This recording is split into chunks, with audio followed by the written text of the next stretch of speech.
어제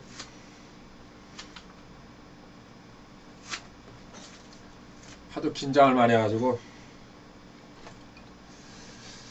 7월 10일이네요.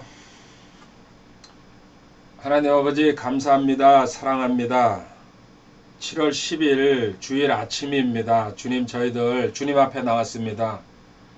주님의 귀한 백성들이 주님의 말씀을 배우고자 이 자리에 나왔습니다. 주님, 특별히 오늘은 또 여러 형제 지체들이 나왔는데 그 가운데 초등학교 5학년 되는 영우 유혜린 자매님입니다.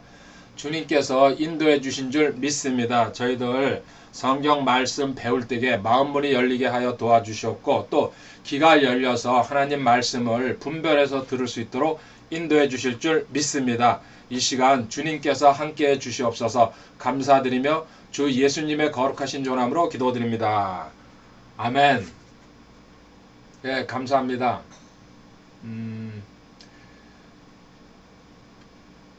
어쩜 왕국님이 그 사정으로 채팅을 지금 못할 수도 있습니다. 그냥 이해해 주세요. 그 내용은 아실 겁니다. 이렇게 상상하시면 됩니다. 간신히 여기도 들어왔답니다. 그냥 성경 말씀 구절만이라도 좀 붙여주세요. 딴 거는 제가 얘기하는 거는 못 쓰더라도 왕국이 타이핑을 못 하니까요. 타이핑 할 수 있는 부분은 그냥 해버리고 약어라도. 오늘 근심에 대해서 염려 근심이죠. 제목은 일단 제목은 거창하게 써놓고 시작해야죠. 이만큼 지금 저도 영 통박을 못 짜겠네요. 염려 앤드 근심. 이거 지금 글씨 보이나요? 조금 밑으로요. 그러면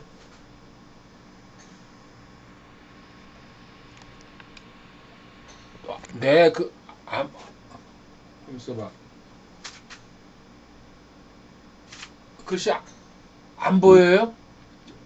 저기 호산나 글씨가 안 보여요. 내 칠판 글씨? 형광등 그러면 조금 더 껐고요.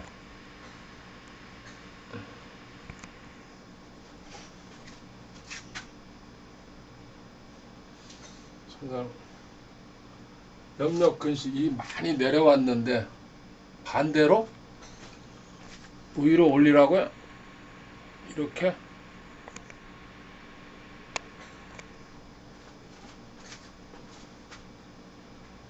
여기 염려 근심 요것만 형광등에 비춰지죠? 요쪽. 예, 그래요. 그러면은 이제 요쪽 여기는 안 쓸게요. 이쪽이랑 이쪽만 쓸게요. 지금 왕국이 전투 중인가 본데 기도해 주세요. 이 강의 들으면서 주여 모든 신자들 믿는 사람들이죠. 모든 신자들 이 문제가 없는 사람은 전혀 없습니다. 누구든지 세상을 살아가면서 세상 사람도 마찬가지고 교회 다닌다는 믿는 사람들도 이 신자라는 말을 근데 설명을 또 조금만 해주고 갈게요. 제가 신자라고 쓸 때에는 두 사람이 포함됩니다. 여기 교인들이 있고 성도가 있습니다. 교인들은 교회 다니는 사람입니다. 그냥 교회를 폼으로 비즈니스로 자기 그냥 어떤 욕심 때문에. 근데 성도는 교회 다니지만 하나님을 주님을 나의 구세주로 받아들인 사람입니다. 분명한 차이가 납니다. 그래서 두 개를 묶어 교회 안에는 신자들이라는 그 타이틀을 쓰고서 두 종류의 사람들이 있죠. 교인, 교회 다니는 인생들. 그들은 직선적으로 얘기하면 죽어서도 우리가 말하는 천당에 못 갑니다. 교회만 열심히 다녔다 뿐이지. 주님을 안 믿는 겁니다. 입으로는 주여 주여 하지만. 그런 뜻으로 제가 신자라고 쓰는 겁니다. 그래서 구별된 성도 이럴 경우는 제가 지체들이라 그러고 또 그래서 카페에서도 멤버라 그럴 때는 카페 멤버들이 있고 그건 전체를 다 말하는 거죠. 그 안에서도 지체들, 구원받은 사람들, 성도 분명히 저는 가르쳤습니다. 그걸 갖다가 아무나 몽창 몰아가지고 뭐 이 성도란 얘기도 하지도 않고 어떤 형제나 자매라는 소리도 붙이지도 않습니다. 제가 확실히 파악되기 전까지는 이런 모든 신자들 또 세상 사람들도 세상을 살아가면서 문제를 안 가지고 있는 사람이 없습니다. 이 문제는 우리가 주님 다시 오시는 그날까지 끝까지 문제를 안고 갑니다. 해결 방법을 찾아가지고 또 해결하는 사람도 있고 못하는 사람도 있고 각자 나름대로 이 문제를 해결하려고 그죠? 이 해결 노력을 근데 대부분은 이쪽으로 끌고 가야 되건데 물론 성공하는 경우도 있지만은 실패하는 경우도 무척 많습니다. 각자 이제 자기 나름대로 그래가지고 이제 교회에서도 뭐 그런 우리가 잘 아는 대로 프로그램을 갖다가 이제 실시하죠. 요새 보니까는 두 날개 양육이니 뭐니 해가지고 별 프로그램이 계속해서 생깁니다. 그거는 또 세미나 같은 데 이제 쫓아다니면서 돈 주고서 누가 집회한다 그러면은 거기서 문제 해결해 보려고 이게 이제 일반적인 사람들 이 교회 다니거나 자연인들이나 누구든지 공통적으로 하는 방법 해결 노력을 안 하는 사람은 없죠. 그걸 자포자기하는 사람도 물론 있겠지만은 그 사람들은 열애로 쳐놓고요. 그런데 실패하는 경우가 거의 대부분입니다. 그 중에 물론 답을 찾는 경우도 있지만은 신자들이 문제를 만났을 때에 어떻게 해야 되냐? 그 문제의 중심을 다른 말로 하면 본질입니다. 본질을 파악해야 됩니다. 핵심이 뭔지, 내 지금 현재 문제가 핵심이 뭔지 이렇게 중심, 본질을 파악할 때 제일 중요한 거 두 가지. 제가 이렇게 문제 중심 본질을 파악할 때게요. 이 문제를 파악하라는 소리는 아닙니다. 그러면 어떻게 해결합니까?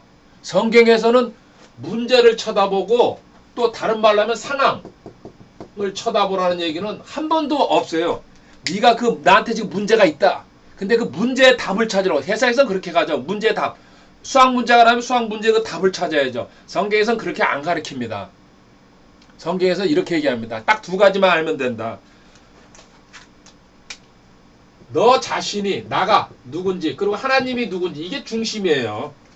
지금 현재 너를 얼마나 알고 있는지 지금 나 청지기 또 이 자리에 들어오신 그 맑은 정신 그 정영재님 또 믿음으로 권영재님 영우 유 자매님 또 호산나 정경애 자매님 왕구 최영재님 자신을 먼저 네 자신이 파악이 안 됐다는 얘기입니다. 첫 번째. 두 번째, 네 자신이 파악됐으면 두 번째, 하나님의 그 성격, 성품, 본질, 하나님이 우리를 위해서 뭘 하셨는지 이 두 가지 파악하고 나면 이 문제는 아무것도 아닌 것으로 되는데 우리는 자꾸 시선을 문제에다 두고 있다는 얘기입니다.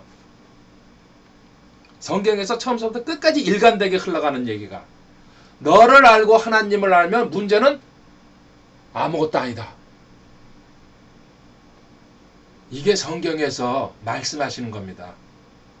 전혀 다르잖아요. 세상에서 하는 방법이나 또 이 세상 교회에서 하는 얘기랑 전혀 다르다는 얘기입니다. 자, 보십시오. 세상 사람들은 나를 알기 위해서 또 이 해결하기 위해서 어디로 갑니까? 대부분 무당이나 철학관 찾아가잖아요. 이게 기본적인 자세예요. 근데 성경에서 말도 안 되는 소리죠. 이거 우상숭배죠. 일단 네 신분을 먼저 알고 두 번째 나를 이제 알고 그 다음에 하나님을 알라. 성경에서 뭐라고 말씀하시는지 하나님을 안다는 얘기는 그리고 모든 일은 하나님은 가능하시다는 얘기 다 풀 수 있다는 이 전제 조건 이 두 가지죠. 자 이사야 9장 6절에 한번 가보십시오. 이사야 9장 6절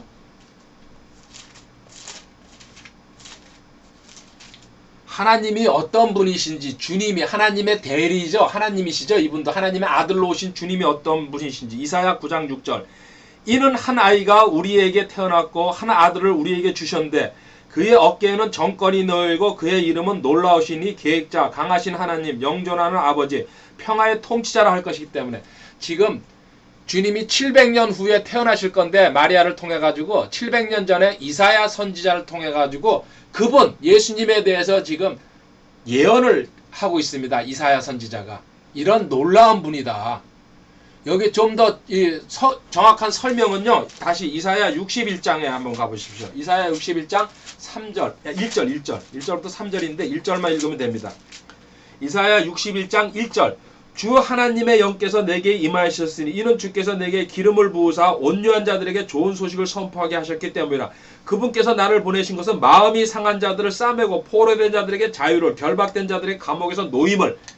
자, 근심, 걱정, 염려에 묶여있는 우리 인생들을 갖다가 자유함을 찾고 속박에서 벗어나게 하기 위해서 주님께서 700년 후에 이스라엘 땅에 오신다는 얘기를 갖다가 지금 이사야 선지자가 예언을 하고 있습니다. 우리는 이분한테, 하나님이시죠, 주님이. 이분한테 가서 문제를 의뢰하고 이분을 알면 문제가 끝나는데 이 두 가지, 자신을 알고 하나님을 아는 문제를 갖다가 던져놓고 밖에서 답을 찾으려고 그러니까는 그게 뭐로 가는 겁니까? 근심이 되는 겁니다.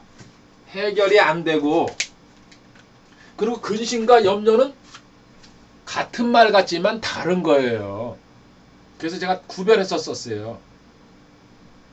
그것도 말씀을 드리겠지만은 이 중심, 자신을 알고 하나님을 알고 그렇게 파악이 되면요, 당연히 말씀에 순종하게 되어 있습니다. 아, 길이 이거밖에 없다는 걸 갖다가 깨닫게 됩니다. 이 두 가지를 알게 되면요. 자, 이게 어디 있습니까? 이 고백이 나와야죠. 시편.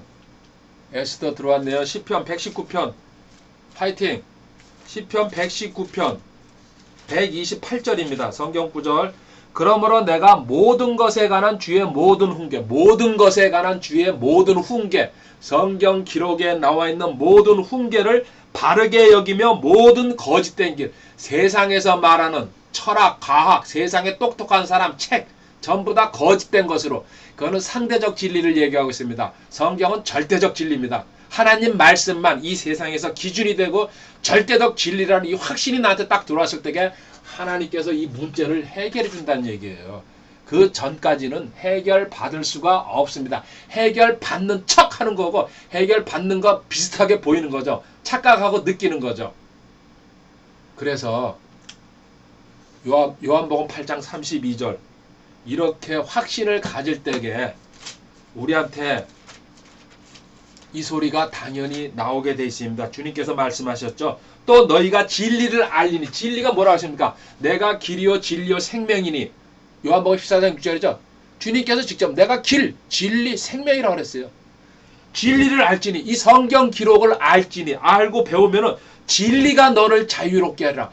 여기 돈이 너를 자유롭게 하리라. 지위가 너를 자유롭게 하리라. 학벌이 너를 자유롭게 하리라. 가문이 너를 이런 소리 없어요. 진리가, 성경 기록이, 말씀이 너를 자유함으로 풀어준다는 얘기예요. 지극히 당연한 얘기, 간단한 얘기 다시 한번 얘기합니다. 오늘 근심 공부, 염려 공부까지는 못 나갑니다.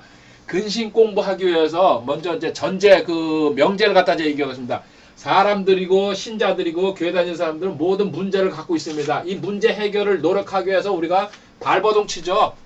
온갖 그 뭐 산에도 쫓아가 보고 점집에도 가보고 용하다는데 무당한테도 찾아다니고. 그렇지만 실패했을 때에는 비참한 상태, 또 처절한 상태, 포기하는 상태, 죽는 상태까지 갑니다. 답을 못 찾으니까. 그래서 프로그램 찾아다니고, 세상에 얼마나 많은 프로그램이 돌아다닙니까? 교회 안에서도 한번 교회 생활 오래 하셨으니까 한번 생각해 보십시오. 온갖 프로그램이 1년, 2년 단위로 계속해서 생깁니다. 그럼 또 계속해서 수입해가지고. 그래도 어떤 사역자들은 그 프로그램 공부 배우러 다니느라고 1년 내내 세월 다 보내요. 그거 배워가지고는 교회에다 적용합니다. 자, 적용 처음엔 되는 것 같아요. 안 돼요. 그 다음에 또 몇 달 후에 새로운 프로그램이 생겼다면 교회 돈 가지고 하는 거니까 몇 박 며칠씩 먹고 자면서 또 배워가지고 옵니다. 매년 그렇게 합니다. 저는 많이 봤어요. 절대로 프로그램이 해결하지 못합니다. 그리고 또 절대로 세미나가 해결하지도 못합니다. 만약에 프로그램이나 세미나가 해결한다 그러면요, 어떤 프로그램이나 세미나가 해결해가지고 다음 프로그램이 안 생기게 됩니다. 어떤 프로그램 하나가 정착이 돼야 될 거 아닙니까? 논리적으로. 그죠? 상식적으로. 돈 장사하는 거예요. 예, 두 날개서부터 해가지고, 지금 가장 유행하더라고요. 이제 이름을 잊어먹었는데, 그 시대마다, 매년마다 그 이름이 바뀌어가지고, 뭐, 그전에는, 아유, 이제 난 이름도 가물가물하네. 계속해서 나옵니다. 잡아뜨리는 것부터 시작해가지고. 해결 안 된다는 얘기입니다. 본질은 중심. 문제의 중심 뭐냐? 나랑 하나님과의 그 교제 관계랑 내가 누군지, 하나님이 누군지, 이걸 아는 게 문제 파악이에요. 성경에서 얘기하는 거. 문제, 상황, 쳐다보지 말아라. 어떤 어려운 문제라도. 너가 거기다 시선을 두는 순간에 너는 문제 해결에 답을 찾지 못한다는 얘기예요. 자신을 알고 하나님을 알면 그 문제는 그 순간에 쑥 날아가 버린다는 얘기예요. 확신이 딱 들어오기 때문에. 아, 하나님이 뭐든지 다 해결하시는구나. 하나님은 이 전지전능하시니까요. 우리는 위로 시선을 둘 줄 모르고 계속 문제를 쳐다보고 있어요. 문제를. 아, 이게 답이 어디서 나올까? 누구한테 찾아가야 될까? 청지기한테 찾아가야 될까? 아니에요. 청지기도 답을 줄 수가 없어요. 주시는 분은 하나님이에요. 무조건.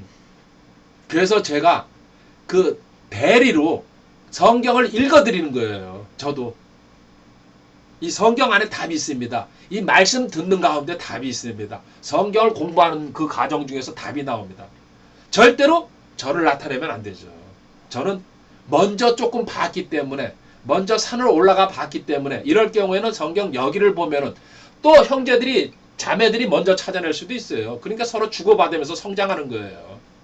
귀 열어야 되고, 저 역시도. 제 것만 100% 옳다는 주장 할 수도 없는 거고.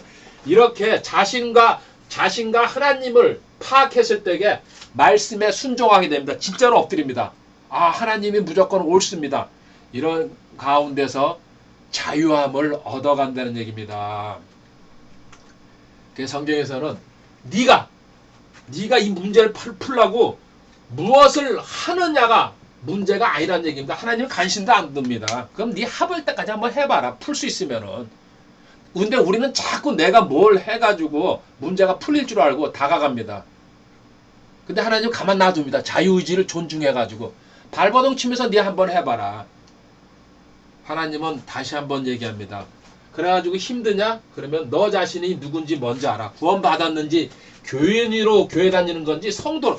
교인은 백날 다녀봤자 문제 못 풉니다. 무당들한테 가서 문제 계속 뱅뱅 돌립니다. 진짜 성도라 그러면은 내가 성도의 신분, 내 위치가 뭔지, 하나님이 나한테 뭘 주셨는지 제일 먼저 그걸 알아야 됩니다. 자신을.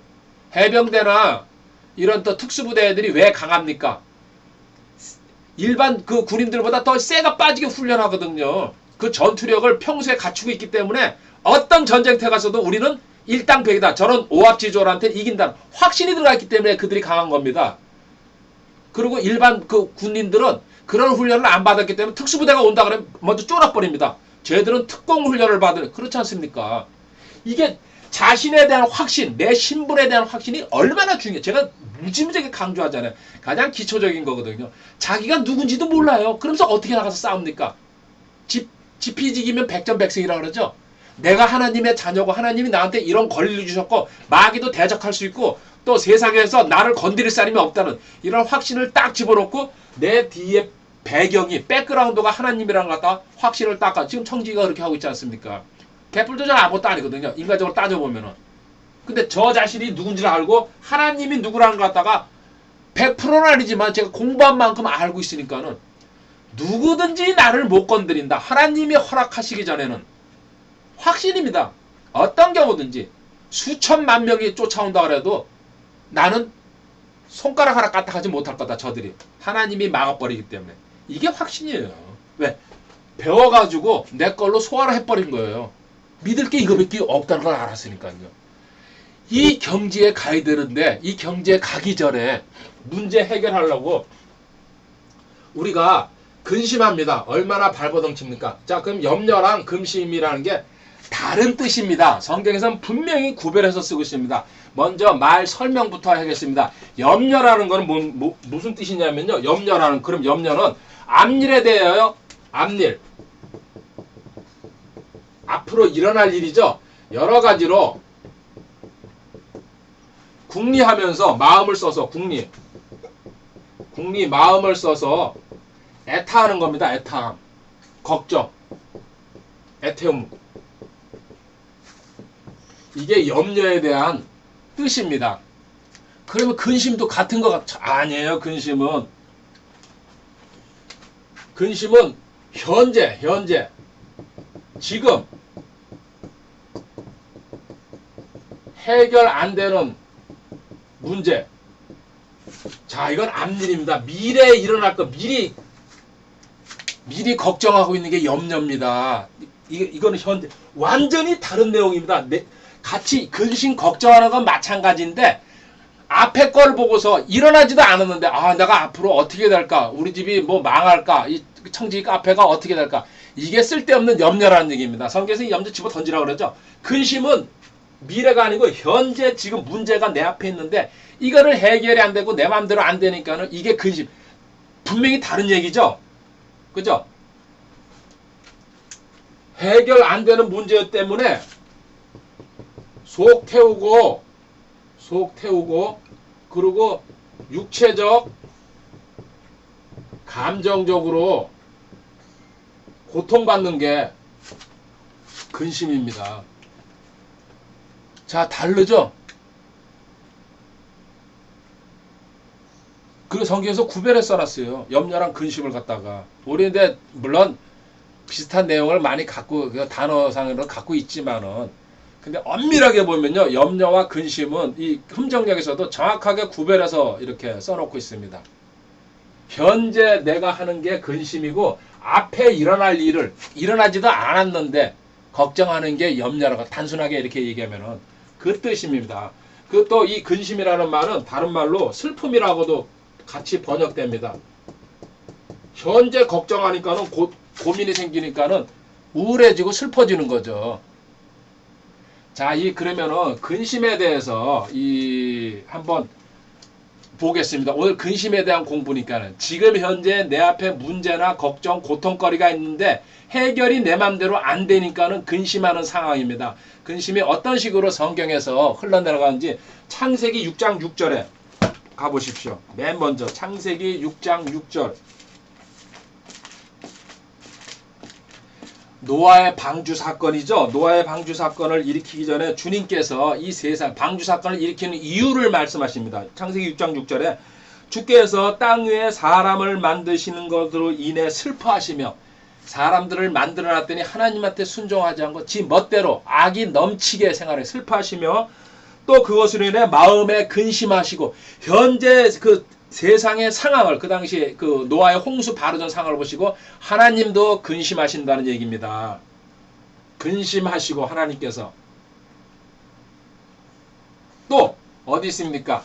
시편 78편 40절입니다. 시편 근심이라는 얘기 오늘 공부합니다. 염려까지는 못 나갑니다. 시간상 시편 다음 시간에 염려해야죠. 시편 78편 40절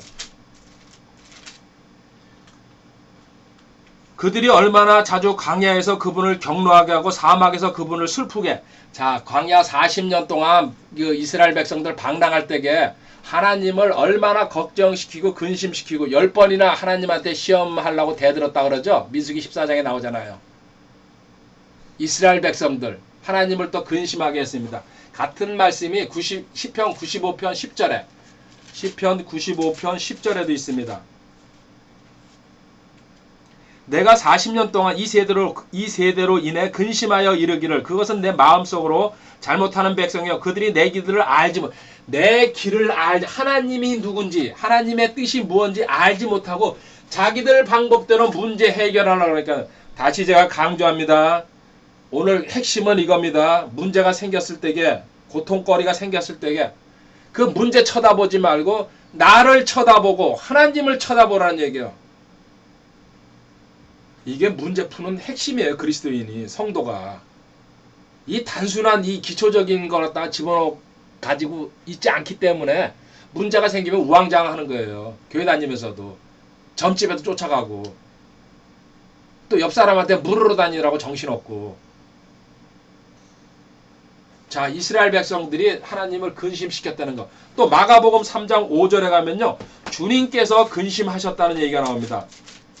누구한테든지 지금 이 얘기입니다. 보편적으로 하나님도 근심하시고 주님도 근심하셨다는, 보편적으로 근심은 현재 상황을 보면서 근심은 누구든지 다 일어날 수 있다는 얘기를 지금 하고 있어요. 근심을 안 일어나면 좋지만은, 그리고 하나님이 근심은 일어나는 게 정상이라는 얘기를 지금 이제 나중에 가면 그런 결론이 나옵니다.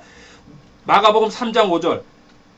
주님이 기적을 일으켰는데 손 마른 자를 갖다가 고쳤는데도 사람들이 막 떠들고 난리치니까요. 마가복음 3장 5절. 그들의 마음이 강팍함으로 그분께서 근심하사 분노하시며 그들을 둘러보시고 그 사람에게 이르시되 내 손을 앞으로 내밀라 하시니 그가 내밀매 그의 손이 다른 손과 같이 온전하게. 근심하사, 주님께서도 근심하시고 걱정하시고 그들의 상태를 보고, 옆에서 그 완악한 인생들을 보고. 자, 또 에베소서 4장 30절에 가보십시오. 하나님의 거룩한 영, 성령님이죠. 슬프게 하지 말라. 근심, 우리 개혁성경 근심이라고 번역했습니다. 슬픔, 같은 말입니다. 그러니까 아까 하나님도 근심하셨죠. 여기 노아의 그 홍수 때, 또 이스라엘 백성 때문에 주님 지금 근심하셨죠. 성령님도 근심하셨죠. 근심은 일반적인 상황이라는 얘기를 지금 하고 있어요. 어떻게 푸냐가 문제지, 어떻게 해결하냐가. 근심 자체를 없애었으면 없다는 얘기입니다. 성경에서도. 인간이기 때문에. 하나님의 거룩한 영을 슬프게 하지 말라. 그분으로 말미암아 너희가 구속의 날까지 봉인 되었느니라. 또 하나, 베드로전서. 그러니까 하나님, 주님, 성령님 전부 다 근심하셨어요. 베드로전서 1장 4절에 가보십시오. 베드로전서 1장 4절. 배전. 1장 6절이면 죄송합니다. 비록 지금은 필요가 있어 너희가 여러가지 시험으로 인해 잠시, 지금 고난받는 거, 지금 현재 고통받고 있으면, 지금 문제거리가 있을 때 잠시 근심하고 있으나, 잠시 근심, 잠시 슬퍼하고 있으나, 잠시 잠시라는 단어가 중요하죠. 근심하고 있으나, 고통 속에서 잠시 근심할 수 있다는 얘기입니다. 오히려 그 구원을 크게, 구원받은 게 더 기쁘다는 걸 갖다가 깨닫게 될 거라는 얘기입니다. 구원받았기 때문에 근심이 생긴다는 얘기죠. 뒤집어서 말하면. 그래가지고 이런 최종 근심이 정리되는 거는 지금 이 땅에 있으면서는 정리가 안 된다는 얘기입니다. 보십시오. 왜? 계시록 21장 4절에 가서 마지막에 백보자 심판 때, 최후의 심판 때 근심이 없어집니다. 그러고 나서 계시록 21장 4절. 또 하나님께서 그들의 눈에서 모든 눈물을 씻어주시라. 우리 지금까지 근심, 눈물 흘린 거 슬픔이라고 그랬죠? 마지막으로 백보자 심판. 백보자 심판 때 내 주변의 가족들, 내 친척들, 구원받지 못한 사람들, 지옥불에 가 있는 사람들 다 끄집어 올려가지고 다시 내가 눈으로 한번 봅니다. 그리고 하나님께서 불못으로 집어넣어 버립니다. 끝입니다. 그때 운다는 얘기입니다. 한 번 더. 우리가 하늘나라에서 마지막으로. 근데 모든 눈물을 하나님께서 그 당시에 눈물 이제 씻어주고 이제는 끝이다. 더 어떻게 할 수가 없다. 다시는 사망이 없고 슬픔도 울부짖는 또 아픔도 다시는 없다. 이는 이전 것들이 이제는 싹 지나간다. 지금 우리가 이 땅을 사는 동안은, 그리고 마지막 최후의 심판 때까지는 근심 걱정이 없을 수가 없다는 얘기입니다. 이게 성경에서 말씀하시는 겁니다. 그러면 우리가 매일 근심을 갖고 살아야 되냐? 그거는 아니죠. 그렇다면은 말도 안 되는 얘기고. 자, 그러면은 근심은 뭐 때문에 오는지, 첫 번째, 그러면은 원인. 성경에서 말하는 근심 원인. 제일 먼저, 더 말할 것도 없습니다. 죄입니다. 죄. 자신의 죄나 주변의 죄를 보면은 마음 아파하게 되죠. 자신도 마음 아프고, 또 다른 사람이 죄 짓는 거 보면, 진짜 깨어있는 사람은, 영이 민감한 사람은 가슴 아파합니다. 저 구원받지 못한 인간이 저짓하고 돌아다니는 거나 복음도 안 받아들이는 거나 얼마나 가슴 아픈데 살이 떨립니다.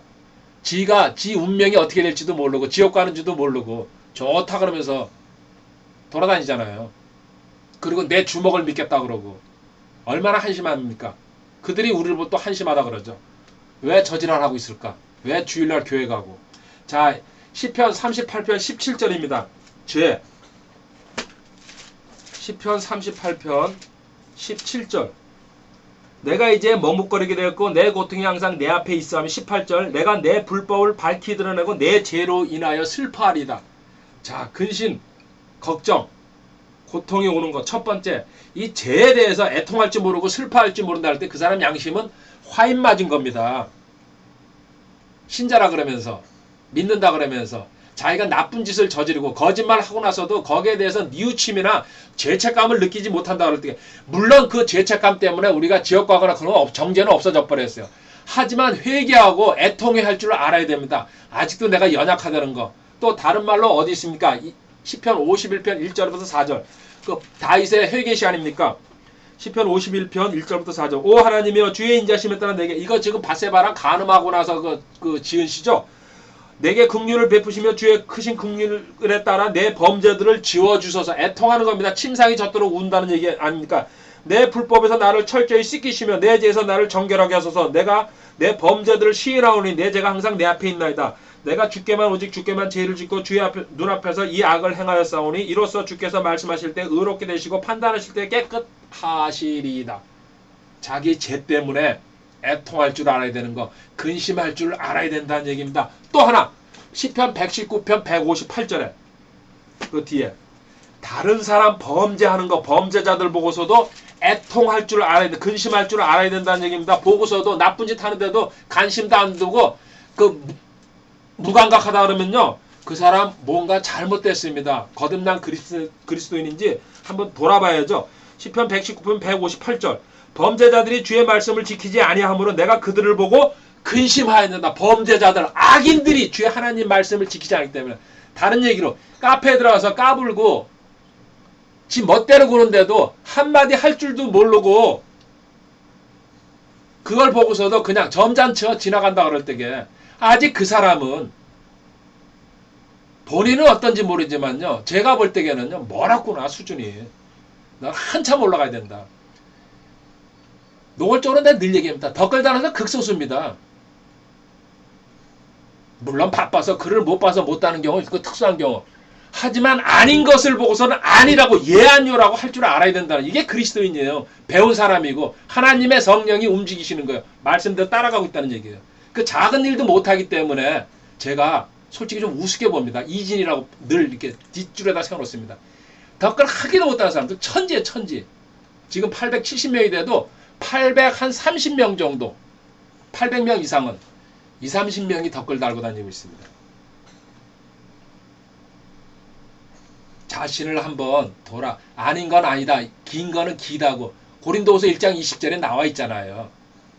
그래도 그렇게 내가 수십 번을 얘기해도 깨닫지 못하고 이렇게 알지 못하고 네 마음속에 준비가 안 된 사람은요, 아직까지 육신적인 그리스도인이고 아직까지 믿음의 분량이 요만큼이란 얘기죠. 2진, 3진에 가 있죠. 전 늘 얘기합니다. 1진을 요구합니다. 차별주의자죠. 엄청난 전 차별주의자죠. 자, 이 죄 때문에. 그 다음에 두 번째, 나한테 근심이 생기는 거, 잘 아는 거 두 번째입니다. 두 번째 뭡니까? 병 때문에 세상에서 근심이 제일 많죠. 욥기 2장 11절부터 13절에 욥이 그렇게 해가지고 온갖 악창이 나가지고 있을 때 친구들이 와가지고 일주일 동안 같이 울면서 있습니다. 병을 보고서 근심하게 또 각자가 자기 병 생기면 근심 안 하는 사람 없어요. 욥기 2장 11절부터 13절은 찾아보시고, 빌립보서 2장 26절 바울이 한 얘기 한 군데만 찾아보겠습니다. 이제는 좀 속도를 내야 되거든요. 빌립보서 2장 26절 그가 너희 모두를 사모하고 자기가 병든 것을 너희가 들었으며 심히 근심하였느니라. 에바브로디도가 감옥에 갇힌 바울을 갖다가 수바리들로 왔다가요, 빌립보 교회에서 파견해가지고 에바브로디도가 병이 걸려버렸어요. 그러니까 바울도 근심하고 에바브로디도도 근심하고 빌립보 교인들도 근심하고. 근데 하나님이 27절 보면요, 참으로 그가 병들어 죽게 되었으나 하나님께서 그에게 긍휼을 베푸셨고 하나님이 고쳐주셨다는 얘기죠. 병들면 누구든지 근심합니다. 병들었는데도 근심 안 하는 사람은 대단한 사람이죠. 자, 세 번째, 우상 숭배 하게 되면 근심이 또 따라옵니다. 우상 숭배하게 되면. 자, 가보십시오. 시편 16편 4절입니다. 시편 16편 4절. 우상 숭배하게 되면. 우상 숭배라는 거는 늘 얘기합니다. 하나님은 늘 퍼스트입니다. 첫째입니다. 시편 16편 4절.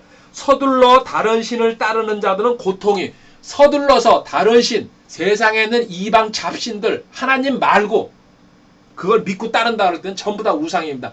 많은 고통이 더욱 많으리라. 그때는 그 따를 때는 괜찮은 것 같지만 하나님께서 고통을 계속 집어넣어 준다. 우상 숭배할 때에 답이 안 찾아지죠. 일시적으로는 찾아지는 것 같지만은. 그래서 우상 숭배하는 사람들은 헛발질하고 있는 거죠. 우상 숭배. 그래서 내 근심의 원인이 뭔지, 내가 죄를 아직 해결하지 않아서 근심하고 있는 건지, 병 때문에, 내가 갖고 있는 병 때문에 근심하는 건지, 아직도 내 안에 우상 숭배가 남아있는 건지 찾아보라는 얘기 지금 하고 있는 겁니다. 많은 고통이 따른다고, 더 고통이 더욱 많으리라고 얘기하고 있잖아요. 그 다음에 잠언 17장 25절. 세상에 이것 때문에 참 많죠. 잠언 17장 25절 뒤에 많이 일어나는 현상이죠. 잠언 17장 25절. 뭡니까? 어리석은 아들은 자기 아버지에게 근심이다. 아, 주여. 자식이 어리석은 자식. 앞에다 어리석은 자식이라고 붙여야죠. 그렇죠. 어리석은 자식 아들은 자기 아버지에게 근심이 들면 그를 낳은 여인에게 고통이 되느라. 주여. 지금 많습니다. 엄청나게 많습니다. 근데 좀 미안한 얘기를 해요. 대개 부모가 감추고 있어요. 창피하니까 자식들 체면 세워준다고. 또 집안에다가도 친척들한테도 자기 자식은 썩어가는데 밖에다가는 엉뚱한 소리가 다닙니다. 저는 많이 받고 많이 겪었습니다. 그렇게 한다고 그 문제가 해결되고 그 아이 장래 망치는 겁니다. 저는 대놓고 얘기합니다. 그렇게 사시라고. 하지만 그 아이 일생이 그렇게 해가지고 당신이 지금은 당장 아까워가지고 자기 자식이니까 누구 부모 마음 다 그렇습니다. 저도 부모입니다. 20이 너무 장성한 두 아이들이 있습니다. 근데 그런 식으로 전 감추면 전 대놓고 정면으로 질러버립니다. 문제가 생기면은.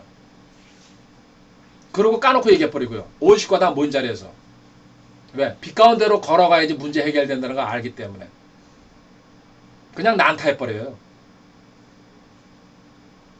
각자 자기 분량대로 늘 움직이는 거지만은 자식들, 어리석은 자식들, 그 압살롬, 그 다윗의 자식들 엄청났잖아요. 그 암논은 자기 누이 동생 강간해버리고 그 강간했다고 압살롬은 또 그 형제들 다 죽여버리고 그 사무엘상 15장 30절이죠. 자식들 때문에 가장 피해본 사람 중에서 하나. 또 창세기 26장 35절에 보면요. 압살롬이죠. 창세기 26장 35절에 에서, 야곱의 형, 쌍둥이 형, 그 해쪽 속의 여자들 데리고 와서 살잖아요. 그러니까 그 야곱과 누굽니까? 리브가가 근심과 걱정이 태산 같은 동족 안에서 결혼해야 되니까 야곱은 자기 저기 하란 그 외갓집으로 보내잖아요. 진짜 이 땅에 아직 성경적으로 교육 안 시키면요. 자식들 때문에 이게 근심 고통 무척 많을 겁니다. 교회 다니면서도. 자, 이게 근심의 또 이제 원인이 되고 또 하나 이제 가봅니다. 전도서 1장 18절. 욥시 잠전아죠. 전도서 1장 18절. 지혜가 많으면 근심도 많나니. 세상 지혜를 얘기하고 있습니다. 여기서 지혜라는 거는 성경적인 지혜는 얼마든지 가질수록 좋죠. 하나님은 우리 보고 지혜 명철 지식 가지라고 항상 명령하시니까요. 근데 여기서 말하는 지혜가 많으면 성경을 잘 봐야죠. 지혜가 많으면 근심도 많나니. 세상 지혜, 세상 지식을 많이 집어넣을수록 고통, 근심 해결이 안 되죠. 아, 이 우주가 어떻게 될까? 내가 죽어서 세상에서 답이 안 나오니까요. 알면 알수록 고민에 빠진. 그러니까 멍청한 소리 나중에 하게 되죠. 그 누가 그 호킹 그런 그 뭐죠? 그 과학자인가 뭔가. 자, 세상 지혜. 전도서 12장 12절에 또 나와 있습니다. 맨 마지막에. 전도서 12장 12절에. 내 아들아 또한 이 말씀들로 권고를 받아 많은 책을 짓는 것은 끝이 없고 많이 공부하는 것은 육체. 세상 공부 열심히 해봐자. 지금 솔로몬이 이거 전도서 죽기 전에 쓴 겁니다. 인생 말년에. 세상 잡지식 넣어봤자 아무 쓸모짝이 없다는 얘기하고 있습니다. 신약성경의 골로새서 2장 8절이죠.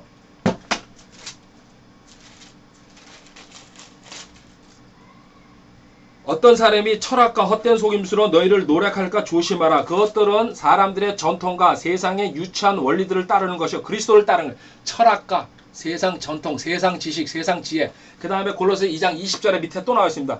그러므로 너희가 세상의 유치한 원리들로부터 떠나 그리스도와 함께 죽었거늘 어찌 세상에 살고 있는 것이 세상 규례들에 복종하느냐. 과거에 저도 세상 책, 성경 모를 때가 엄청나게 봤습니다. 솔직히. 거의 책 달고 살았어요. 솔직히. 근데 지금 거의 한 권도 안 봅니다. 잡지도 한 권도 안 보고 그 어떤 그 일반적인 그 책 전혀 거의 한 권도 안 봅니다.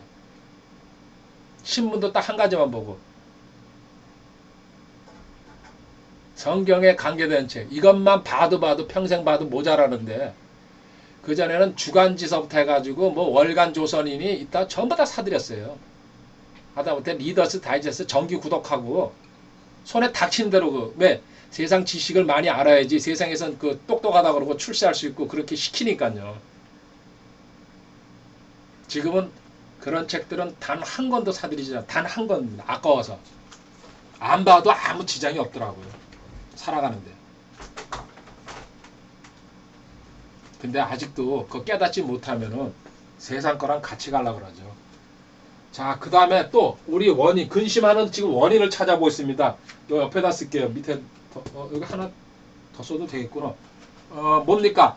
누가복음 10장 41절에 있습니다. 누가복음 10장 41절. 이게 큰일 났네. 이제 그냥 성경 구절만 좀 찾아보고 내려가야 돼. 예수님께서 그녀에게 응답하시되 마르다야 마르다야 내가 많은 일에 관해 염려. 자, 마르다와 마리아가 저기 많은 일. 지금 마르다가 언니 아닙니까? 저기 주님이 방문했는데 그 베다니아 살고 나사로 집이죠. 그러니까 마리아는 그 주님 발밑에서 말씀만 들으려고 그러는데 마르다는 밖에 나가가지고 음식 차리고 막 난리치면서 도와주지 않다고 주님한테 항의하는 겁니다. 근데 주님이 마리아 칭찬하죠. 이게 이 얘기입니다. 제가 어디 다른 성도 집이나 이런데 이제 신방이라고 그러는데 이렇게 방문해 보면요, 그 음식 차리느라고 되게 이제 자매들이요. 그거는 아닙니다. 음식은 간단하게 그냥 물 한 잔이랑 그 뭐 미리 그냥 과일 한 조각 갖다 놓고 없으면 그것도 그만이고 물 한 잔 놓으면 되는 거죠. 그리고 거기서 대화 나누고 성경 읽고 예배 드리는 게 주목적이지 한 상 떡 벌어지게 차리느라고 저는 많이 봤어요. 눈으로. 그래서 저는 애초에 시킵니다. 그게 집들이라 그러면 그 어쩔 수 없는 거지만은 그 나머지 일은 우리는 예배 드리러 왔지 그거 먹으려고 온 게 아닙니다. 우리는 밥벌어지가 아닙니다. 근데 지금 마르다는 그거 차리느라고 많은 일에 분주하면서 자기 또 근심하고 있어요. 그 일 처리하지 못하니까는 자기가 자기 고생 스스로 사서하고 있는 거. 이런 멍청이가 되지 말라는 얘기입니다. 근심의 원인을 알면 집어 던져버릴 수가 있잖아요. 이런 건요. 그리고 마지막으로 디모데전서 6장 10절 우리가 잘 아는 디모데전서 6장 10절 돈을 사랑하는 것, 돈 사랑. 이것도 근심이죠. 세상에서 돈이 최고라 그러지만은 성경에서 돈을 사랑함이 모든 악의, 일만 악의 뿌리가 아니고 모든 악입니다. 모든 악의 뿌리이니 어떤 자들이 돈을 탐내다가 믿음에서 떠나 잘못하고 많은 고통으로 자기 스스로가 근심을 불러들인 거죠. 돈이 결코 필요한 거지만 좋은 건 아니죠. 많은 고통으로 자기를 찔러 깨뚫었도다. 마태복음 19장 22절에 부자 청년이 주님한테서 영생을 얻으려면 어떻게 해야 됩니까? 주님께서 십계명을 지켜라. 그러니까 다 지켰습니다. 그러면 두 번째 네 재산을 나눠줘라. 그랬더니 그거는 못하겠습니다. 돌아가잖아요. 그때까지 마태복음 27장에 주님 돌아가시기 전까지는 율법을 지켜야지 십계명을 지켜야지 구원받을 때니까요. 돈 해결 못하니까요. 하나님과 물질은 같이 갈 수 없다는 거. 자, 또 전도서 5장 11절 한 군데 더 가보죠. 전도서 5장 11절 돈 많은 게 좋은 게 아니라는 것 갖다가 성경에서 이렇게 표현하고 있죠. 재물이 늘어나면 전도서 5장 11절입니다. 그것을 먹는 자들도 당연하죠. 회사가 커지면 CEO가 되면 직원이 3,000명에서 10,000명, 2만 기분은 좋겠죠. 회장님 소리 들으니까 그것의 소유주들이 자기들의 눈으로 그것을 바라보는 것 외에 무엇이 나머지는 좋은 거 네 눈만 만족할 거다. 부하가 3,000명, 10,000명 되면 하지만 너는 매일 근심 고통 속에서 살아간다는 얘기입니다. 언제 회사가 부도나지 않을까? 어떻게 돈 빼돌려 놓을까? 내 자식들이 나한테 총질하지 않을까? 현실이잖아요. 성경에서 적나라하게 지적하고 있어요. 기분은 좋을지 모르지만 너한테 실속은 아무것도 없다. 부자 3대 가는 거 없어요. 자, 이제 3대째 내려갑니다. 죄송한 얘기로 삼성도 아직까지 2대째죠. 자, 3대까지 갈지 4대가 넘어갈지 저도 살아있는 동안 눈 뜨고 한번 볼 겁니다. 그들을 저주하는 게 아니라 성경에서 이렇게 얘기해놨으니까요. 각자 우리 한번 지켜봅시다. 3대 가는 거 저도 못 봤어요. 아직까지 대한민국에서 제가 지금까지 살아오면서 3대 물론 조그만 중소기업 얘기하는 거 그 3대 4대도 갈 수 있겠죠. 또 그 하나님 잘 믿고 정상적으로 저기 한다 그러면은 자, 이게 원인입니다. 그 다음에 이제 원인 봤으니까는 진행 과정 두 번째. 그러면 근심은 어떤 식으로 진행되는지 우리한테 어떤 특징을 나타내는지 성경에서 찾아보죠. 맨 처음에 근심이 얼굴이 이제 얼굴이 상합니다. 되게 그렇죠. 근심하게 되면은 대부분 얼굴에 티가 나잖아요. 걱정, 근심, 수심이 가득하다 이런 표현으로 창세기 40장 6절 7절입니다. 이거는 감옥에 요셉이 갇혀 있는데 그 무슨 떡 맡은 관원이랑 또 하나 술 맡은 관원 둘이 꿈꾸고 나서 근심하는 얘기입니다. 이거는 써놓고 그냥 찾아보십시오. 이제 시간을 좀 단축해야 되겠네요. 첫 번째, 얼굴이 상한다는 얘기입니다. 두 번째, 왜 창세기 40장 6절 7절 그 메모만 해두시고 넘어갑시다. 그 다음에 두 번째로 시편 31편 9절, 시편 31편 9절 10절이죠. 시편 31편 9절 10절. 오 주여, 내가 고난 중에 있사오니 내게 긍휼을 베푸소서. 내 눈이 고통으로 소멸되었으며 참으로 내 혼과 배도. 두 번째, 혼과 몸, 이 고통 속에 빠진다는 얘기죠. 그리고 당연히 그렇죠. 내 이제 슬픔으로 빠져들어간다는 얘기다. 배 먹지도 못하고 또 이 10절에 보면요. 내가 내 생명을 고통 속에서 보내면 내 수를 탄식 속에 보내면 내 기력이 내 불편에 약해지고 내 뼈가 그 다음에 뼈까지. 그래서 우리가 깊이 근심 걱정하면 뼈골까지 아프다 그러잖아요. 어른 되면요. 혼, 몸, 뼛속까지 근심이 고통이 쏙쏙쏙 스며들어가지고 자기 스스로 해결하지 못하니까는. 그래서 혼과 몸도 고통을 받는다는 얘기예요. 그래가지고 그렇게 가지고 병이 온다는 얘기입니다. 결국은 계속 근심하고 있으면 근심해가지고 암도 온다 그러잖아요. 현대 의학에서도 정확한 거 성경에서 벌써 혼, 몸, 뼈까지 들어간다 그러잖아요. 또 더 정확하게 잠언 12장 25절 뒤에 가보십시오. 어떻게 진행되는지 잠언 12장 25절에 사람의 마음속 근심은 마음을 웅크리게 쭈그러들게 하죠. 근심이 많으면요. 활발하지 못하죠. 웅크리게 마음을 웅크리게 한다. 마음이 쭈그러든다는 얘기죠. 그리고 기가 죽고 어디서 자신감도 없고 근심 있는 사람 그 상대편이 판단할 수 있잖아요. 마음을 웅크리게 하고 그 다음 뭡니까? 25절 선한 말은 마음을 기쁘게 해나. 더 자세히 잠언 15장 13절 즐거운 마음은 얼굴을 기쁘게 하나 마음의 슬픔은 영까지. 아까 혼, 몸인데 영까지. 그러니까 근심은 영, 혼, 몸을 갉아먹는다는 얘기입니다. 결국은 근심 해결하지 못하면 영까지도 상하게 한다. 이 정도로 끝나질 않죠. 그 뒤에 잠언 17장 22절 즐거운 마음은 약같이 좋으나 상한 영은 뼈를 말리는. 또 뼈 얘기 또 나왔어요. 결국은 뼈가. 근데 인간의 생명은 뼈가. 그래가지고 나이 들면은 왜 그렇게 뭐 관절염이니 디스크니 골다고 별게 다 생기는 줄 아십니까? 결국은 영혼 몸을 그 상하게 하는 마음에 근심이 있기 때문에 인간은 노화가 자꾸 촉진되고 내 몸에 스스로 병을 만들어가고 있다는 얘기예요. 그래서 세상 약으로 고치려고 못 고치는 경우도 많잖아요. 세상 약이 딱 맞아 떨어지는 경우도 있지만 이제 어느 정도 감이 잡힙니까? 자기 육신에 아픔이 있을 때에 내가 해결하지 못한 분명히 근심이 있다는 얘기입니다. 물론 육신에 연약하면서 오는 것도 있지만은 자기 몸 관리를 잘못해가지고 그거는 더 말할 것도 없이 의사한테 가서 가야 되고 약을 먹어야 됩니다. 하지만은 그거 했는데도 안 고쳐지고 안 떨어지는 병은 내 마음 안에 영혼 몸을 상하게 하는 어떤 내 마음 안에 본질적으로 자리 잡고 있는 근심이 상처, 뿌리가 있다는 얘기예요. 쓴뿌리가. 이거를 건져 올리지 않으면은 그건 병이 낫지를 않는다는 얘기를 하고 있어요. 성경을 우리가 공부하고 아까 그랬잖아요. 나를 알아라. 지금 너 그 근심의 원인이 이런 식으로 쭉 재병, 우상숭배, 자식 때문에, 지혜 때문에, 세상 그 썩어 빠진 지혜죠. 많은 일 때문에 네가 치여가지고, 그래서 성경에서 여러 가지 일을 하지 말라 그러죠. 한 번에 하나씩입니다. 저도 늘 누가 상담해도 5가지 질문해도 첫 번째 이거 하나부터 해결하십시오. 해결한 다음에 두 번째 문제는, 근데 대개는 3개, 4개를 갖다 가져와가지고 저한테 그걸 다 해결하달라. 절대로 저는 답 줄 때게 하나부터 먼저 해결하십시오. 발 잘 뛰십시오. 그거 해결한 다음에 두 번째 해결해도 늦지 않습니다. 근데 우리는 아까 마르다처럼 전부 다 해결할 줄, 내가 또 해결사인 줄 알아요.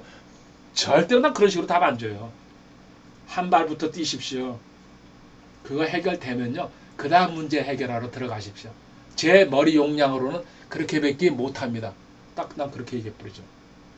그리고 돈을 사랑할 경우 내 근심의 원인이 뭔지 찾아보고, 그리고 이런 과정으로 영혼 몸을 전부 다 상하게 하고 최종적으로 뼈를 상하게 한다.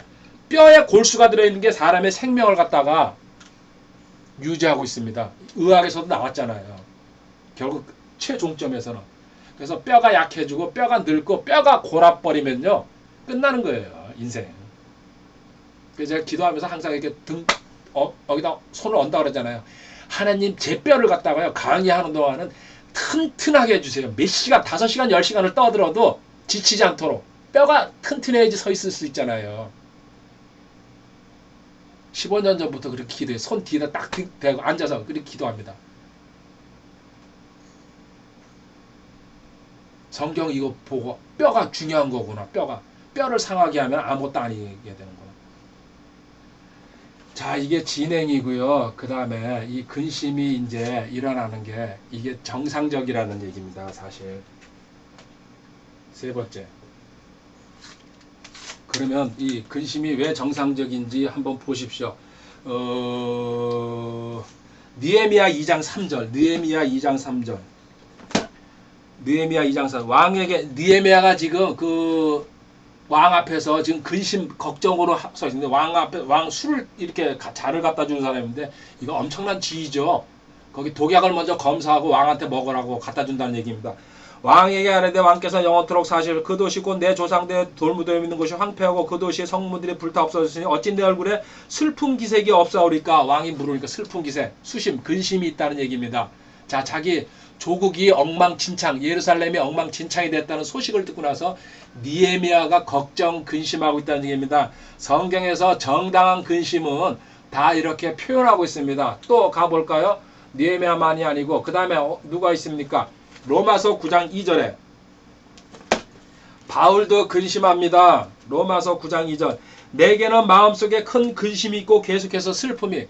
근심은 인생 살아가는 동안 떠나지 않고 있다는 얘기입니다. 어떻게 해결하느냐가 중요하지. 염려는 성경에서 하지 말라 그럽니다. 근데 근심은 하라 그럽니다. 다른 얘기로. 근데 쓰잘데없는 근심하지 말고 하나님께서 시키는 근심하라는 얘기죠. 그래서 근심이 있다 그래야지 걱정하지 마십시오. 제가 오늘 그 얘기하려고 지금 이거 하는 겁니다. 자, 그 로마서 9장 2절. 내게는 마음속에 큰 근심이 있고 계속해서 슬픔이 있노라. 바울도 이렇게 얘기했어요. 또 바울이 어디 근심하게. 지금 아까 느헤미야는 자기 조국을 위해서 근심하고 있고, 또 바울도 동족을 위해서 근심하고 있어요. 고린도후서 11장 28절에 가보십시오. 바울이 또 어떤 근심을 하고 있는지. 이렇게 밖에 있는 그 일들 외에도 날마다 내게 닥치는 일이 있으니 그 모든 교회를 염려, 모든 교회를 위해서. 염려는 미래까지도 걱정한다는 얘기입니다. 지금 현재도 근심하고 있고 염려하고 있다는 얘기입니다. 교회를 위해서, 자기가 개척한 교회를 위해서 근심하고 있다는 얘기입니다. 그래서 성경에서는 이렇게 명령합니다. 고린도후서 우리가 잘 아는 거죠. 7장 10절 11절 고린도후서. 앞으로 넘어가겠습니다. 살짝. 하나님의 뜻대로 하는 근심은 해결을 줘. 니한테 문제가 있어서 근심할 때에 하나님의 뜻대로 원인을 알고서, 진행 과정을 알고서 이건 진짜 근심해야 될 일이구나. 하나님의 뜻대로 하는 근심은 해결을 다시 돌이켜서 구원에 이르게 하거냐. 구원 받았을 때에는 성화를, 여기 구원이 구원을 다시 받는다는 게 성화 점점 더 잘.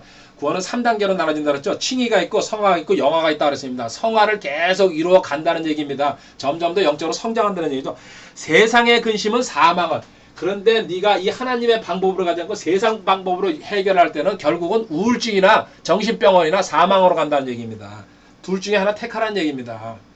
아까 문제 해결하려고 네가 이거 그 세미나나 프로그램 쫓아다니고 무당집에 갔을 때에는 결국 네가 사망길로 네 생명 재촉하는 것이고 어떤 길로 갈지 한번 네가 생각해보라. 11절 너희가 하나님께 속한 방법대로 근심한 것 바로 이것을 보라. 그러면 너희로 하여금 얼마나 이거 지금 과거에 고린도전서 5장에 그 고린도 안에 썩은 막 그 교회 안에 그 온갖 나쁜 짓들 세상에 재판 갖다 걸고 그 아버지의 첩을 갖다가 그 간음한 사람도 있고 이런 걸 갖다가 내가 편지로 질타했을 때에 너희들이 고쳤기 때문에 그 고치는 과정에서 이렇게 그 근심해가지고 고쳤을 때에 세상 일에 대해서 얼마나 조심하게 하며 또 참으로 얼마나 너희 자신을 변명하게 하면은 내가 이제 그렇지 않고 잘하겠습니다. 또 참으로 얼마나 부은 게 그런 일 보고서 성질 내라는 얘기죠. 잘못된 일에 대해서는 예 아니오로 분개하며 참으로 얼마나 하나님을 두려워하게 하며 참으로 얼마나 갈망 더 간절하게 하나님을 사모하게 하며 얼마나 열심히 있게 헌신한다는 얘기죠. 또 얼마나 징계하게 했는가. 잘못된 사람들은 교회에서 치리해가지고 쫓아버려야 된다는 얘기죠. 진짜로 하나님에 대한 근심, 하나님이 받은 근심하면 이 7가지인가 이게 나타난다는 얘기예요. 자신한테. 이것도 중요한 얘기죠. 11절에. 그래서 근심은 살아가면서 필요하다는 얘기입니다. 문제가 생기기 때문에 어떻게 처리하느냐를 갖다가 중요하다는 얘기 지금 하고 있어요. 근심 없는 사람은 없다는 얘기입니다. 저도 마찬가지입니다. 그래가지고 이렇게 하나님의 방법대로 근심한 사람은 누굽니까? 베드로입니다. 마태복음 26장 75절에 3번 부인하고 나와서 그 혼자서 꺽꺽 울잖아요. 그죠? 마태복음 26장 75절 보고 가야죠. 아마 급해도 이건. 베드로가 수탉이 울기 전에 내가 나를 3번 부인하리라. 자기 안 한다고 큰 소리 빵빵 쳤다가 하신 예수님의 말씀 곧 그분께서 자기 하신 말씀을 기억하고 밖에 나가서 몹시 슬프게 회개 이루잖아요. 이게 진심으로 애통해하면서 그 산상수 마태복음 5장 8복에 나온 거. 또 이런 근심한 사람 이렇게 진짜로 하나님께서 주시는 것이 욥도 하나님한테 대들었죠. 늪안에 가서는 욥기 42장 6절에 가면요.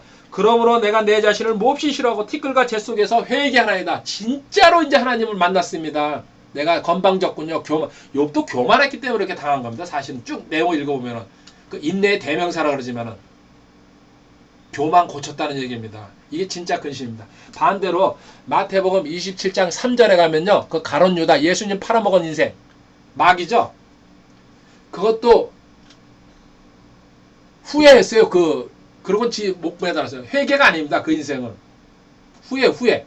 아, 내가 실수했구나. 잘못 저질렀구나. 그 정도에서 끝난 겁니다. 우리 인생들도 그렇습니다. 교회 다니는 사람들도 그냥 후회 한마디로 아, 내가 실수했어요. 그냥 또 다시 고칠게요. 아니에요. 하나님은 애통해 하라 그랬어요. 죄, 병, 우상숭배, 자식, 지혜, 많은 일 이런 것 때문에 네가 고통받고 근심 간절하게 애통하면서 울라 그랬는데 우리는 무시하고 다니죠. 성경에서 근데 상징적으로 보여줍니다. 그러면 이제 답입니다. 마지막에 나한테 근심, 걱정, 문제가 많이 있습니다. 없는 사람 없다 그랬습니다. 성경에서 어떻게 해결하라고 합니까? 이렇게 해결하라고 합니다. 상징적으로 나와 있습니다. 창세기 37장 24절 가보십시오.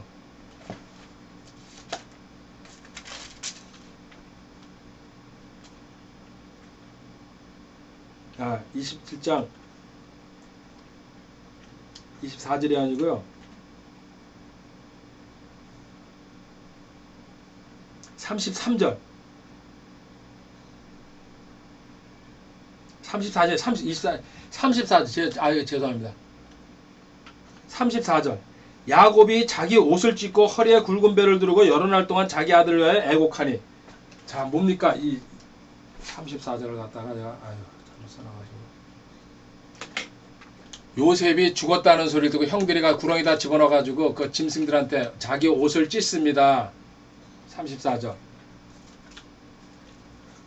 그리고 사무엘하 사망 빨리 보고 가도록 하죠. 사무엘하 13장 31절. 사무엘하 뭡니까? 13장 31절에 이에 왕이 곧 일어나 자기 옷을 찢고 땅에 쓰러고 그의 신하를 다 옷을 찢고, 그 압살롬이 그 형제들을 다 죽였다는 소리 듣고 그 다윗이 옷을 찢고 땅바닥에 뒹굽니다. 옷을 찢고. 그 다음에 이건 불러주겠습니다. 또 15장 32절에 후세가, 그 다윗의 신하 후세가 다윗이 도망가는 걸 보고 압살롬한테 쫓겨가지고, 사무엘하 15장 32절 다윗이 산에 꼭대기고 그가 하나님께 경배하던 곳에 이를 때 보라 아렉 사람 후세가 자기 옷을 찢고 흙을 머리에 뒤집어 다윗을 맞으러. 자, 또 옷을 찢었다는 얘기가 나옵니다. 또 민수기 14장 6절에 보면요, 여호수아와 갈렙이 그 정탐꾼으로 갔다 와가지고 그 10명이 다수가 가면 안 된다고 주장하건데 여호수아와 갈렙이 옷을 찢는 장면이 나옵니다. 그리고 또 사사기 11장 35절에 입다가 자기 딸이 마중 나왔는데, 자기 딸이 마중 나오는 걸 보고서 재물이 되는 거죠, 입다의 딸이. 그걸 보고서 옷을 찢습니다. 또 열왕기하 왕하 22장 19절에 요시아 왕이 율법이 발견된 것을 보고 주 앞에서 옷을 찢으면서 회개합니다. 또 욥기 1장 20절 2장 12절에 욥이랑 욥의 친구들이 와서 옷을 찢습니다. 지금 옷을 찢는다는 얘기를 하고 있습니다. 제가 계속 옷을 찢음.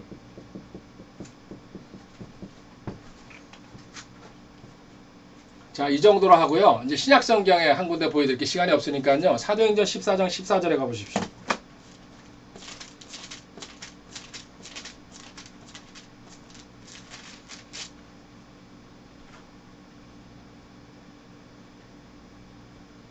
바나바와 바울이 루스드라에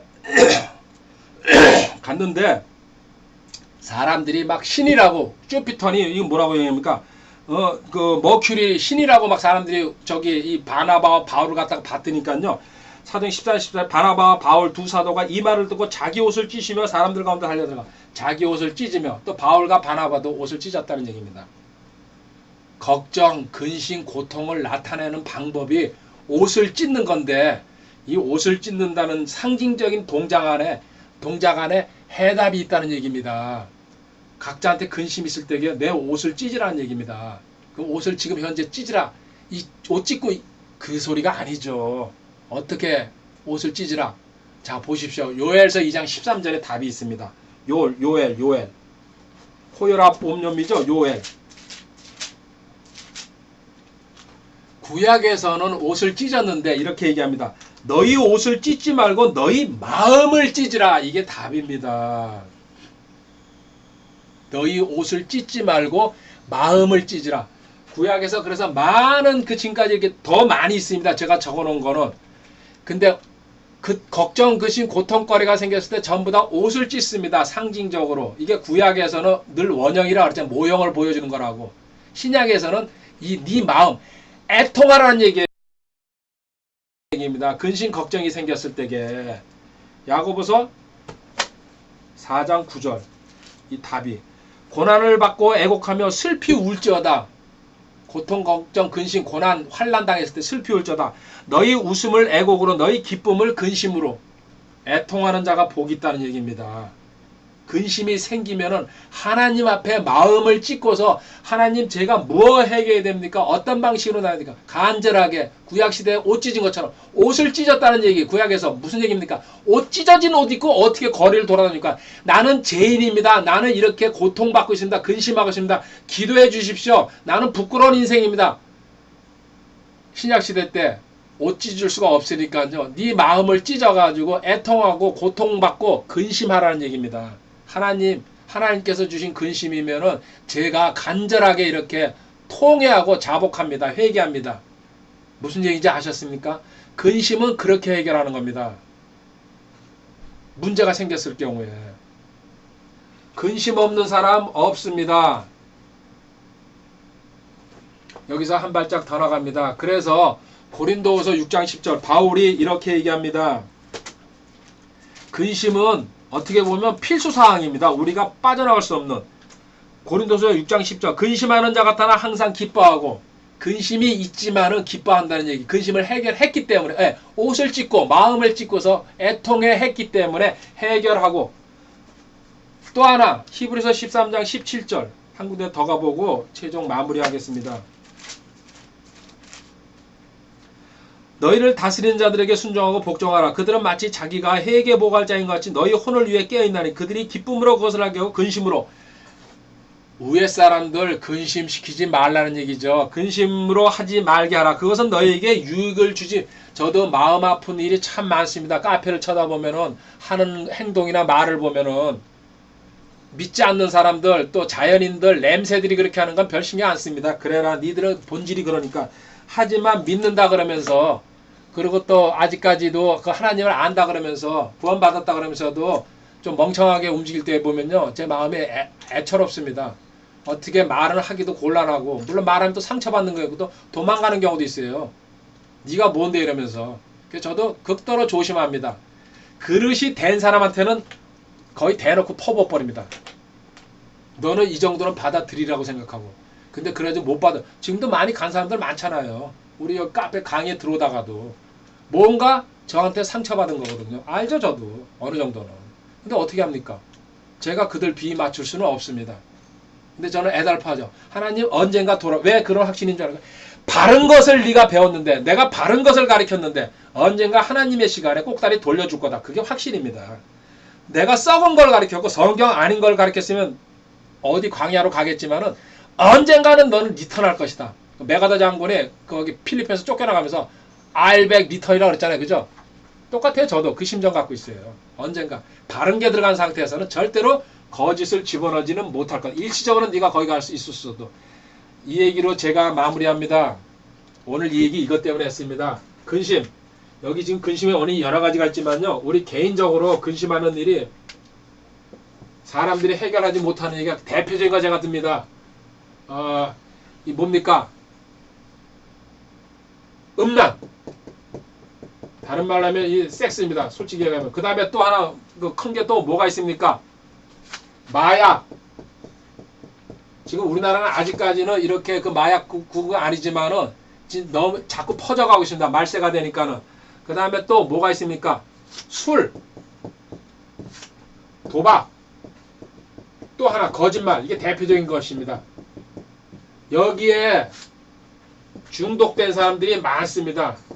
본인이 중독인지 아닌지도 파악 못하는 밥통들도 있지만은 그래가지고 거짓말을 하면서도 성도라 그러면서 또 이짓거리들을 하면서도 나는 1년에 한두 번 몇 아닙니다. 술꾼이 된다는 건 한 잔 먹었기 때문에 꾼이 되는 겁니다. 처음부터 한 말씩 먹는 사람은 없어요. 뭐든지 발을 들여놨다는 얘기는 그때부터 중독이에요. 성경에서 얘기하는 거라고. 그래가지고 이 문제 가지고 개인적으로 근심하는 사람 있을 겁니다. 많습니다. 그 기도 요청도 하고 저한테 질문도 들어오고. 그 답은 어떻게 찾아가야 됩니까? 자신을 먼저 알아야 됩니다. 이걸 인정해야 됩니다. 이 사실을 갖다가. 두 번째, 하나님을 알고 하나님 말씀 가운데서 답을 찾으려는 그 자세가 안 돼 있으면요 절대로 해결되지 않습니다. 여기에 대해서는 더 깊이는 다음 시간에 이제 염려 공부할 겁니다. 염려 공부하면서 최종 결론을 내도록 하겠습니다. 이 문제 안고 있는 사람들이 한둘이 아니기 때문에 음란 문제, 마약 문제, 술 문제, 도박 문제, 거짓말 문제, 또 여기 다른 거 많아요. 자기가 계속해서 반복해서 하는 짓, 그러면서 양심이 그래도 요만큼이라도 있는 사람은 근심하게 돼 있어요. 아, 이거 하지 말아야 되는데, 안 해야 되는데. 그러면서도 그 다음날 또 그 행동을 또 해요. 왜 안 고쳐집니까? 아직 성경적인 답을 모르니까. 그 답 찾아가기 위해서 근심, 염려에 대해서 공부했는데 오늘 근심에 관한 부분만 공부했습니다. 다음 시간에 화요일날 염려 공부하러 들어갈 겁니다. 기도하겠습니다.